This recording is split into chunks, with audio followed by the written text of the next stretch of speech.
अध्याय 3 शब्द विचार मॉर्फोलॉजी। पढ़िए और समझिए। बच्चों, हम पहले पढ़ चुके हैं कि वर्णों के योग से शब्द का निर्माण होता है। आइए कुछ उदाहरणों को देखें। बकीता, गरकारी, ये शब्द वर्णों के समूह तो हैं, लेकिन शब्द नहीं हैं, क्योंकि इनका कोई अर्थ नहीं है। इन्हीं को जब हम किताब, कारीगर लिखेंगे तब ये वर्ण समूह शब्द कहलाएगा, क्योंकि इनका एक निश्चित अर्थ है। अतः हम कह सकते हैं कि एक अथवा एक से अधिक वर्णों के योग से बनी स्वतंत्र सार्थक ध्वनि को शब्द कहा जाता है। शब्द के भेद। शब्दों का वर्गीकरण 4 आधारों पर किया जाता है। शब्द के भेद: उत्पत्ति के आधार पर, रचना के आधार पर, प्रयोग के आधार पर, अर्थ के आधार पर। 1. उत्पत्ति के आधार पर। उत्पत्ति के आधार पर शब्दों के निम्नलिखित प्रकार होते हैं। क. तत्सम शब्द। ऐसे शब्द जिन्हें मूलतः संस्कृत भाषा से हिंदी में लिया गया है, उन्हें तत्सम शब्द कहते हैं।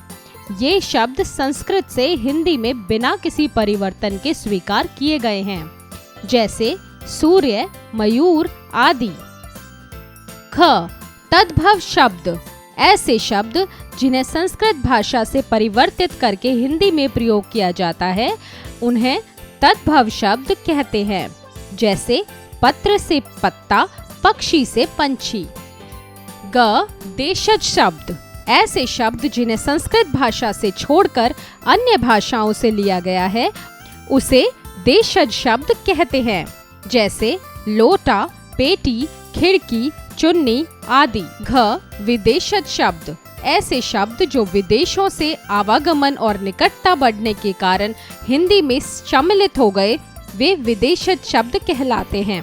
इनमें अनेक विदेशी भाषाओं के शब्द शामिल हैं, जैसे ड्राइवर, कारीगर, आजाद, कैंची आदि। घ. संकर शब्द। जो शब्द 2 भाषाओं के शब्दों के मेल से बनते हैं, उन्हें संकर शब्द कहते हैं, जैसे घड़ी प्लस साज हिंदी प्लस अरबी, रेल प्लस गाड़ी अंग्रेजी प्लस हिंदी। 2. रचना के आधार पर शब्दों के भेद। रूढ़, यौगिक, योग रूढ़। रूढ़ शब्द। ऐसे शब्द जो मूल रूप से कोई अर्थ प्रकट नहीं करते, बल्कि प्रचलन में आ जाते हैं, उन्हें रूढ़ शब्द कहते हैं। इन शब्दों के यदि खंड किए जाएं, तो इनका कोई अर्थ नहीं निकलता, जैसे कल, घर, आँख, पानी आदि। यौगिक शब्द। जो शब्द 2 या 2 से अधिक शब्दों या शब्दों के मेल से बनते हैं, उन्हें यौगिक शब्द कहते हैं, जैसे चाय वाला, चाय प्लस वाला, विद्यालय, विद्या प्लस आलय। इन शब्दों के खंड किए जा सकते हैं और उन खंडों के अर्थ भी होते हैं। योग रूढ़। वे यौगिक शब्द जो किसी विशेष अर्थ को स्पष्ट करते हैं, उन्हें योग रूढ़ शब्द कहते हैं, जैसे नीलकंठ, नील, नीला प्लस कंठ, गला, शिवजी। दशानन, दश, 10 प्लस आनन, मुख, रावण। 3. प्रयोग के आधार पर शब्दों के भेद। विकारी, अविकारी। विकारी शब्द वे शब्द जिनके रूप में लिंग, वचन, कारक आदि के कारण विकार या परिवर्तन होता है, विकारी शब्द कहलाते हैं। विकारी शब्द 4 है: संज्ञा, सर्वनाम, विशेषण और क्रिया। अविकारी शब्द वे शब्द जिनके रूप, लिंग, वचन, कारक आदि के कारण कोई विकार या परिवर्तन नहीं होता है, अविकारी शब्द कहलाते हैं। अविकारी शब्दों को अव्यय भी कहा जाता है। ये 4 होते हैं: अविकारी शब्द क्रिया विशेषण, विस्मय आदि बोधक, संबंध बोधक, समुच्चय बोधक। अध्यापन संकेत। शिक्षक शिक्षिका कक्षा में बच्चों को शब्द को उसके भेदों सहित समझाएं। 4. अर्थ के आधार पर शब्दों के भेद। शब्द सार्थक, निरर्थक। सार्थक शब्द जिन शब्दों का एक निश्चित अर्थ होता है, वे सार्थक शब्द कहलाते हैं, जैसे घर, गमला आदि।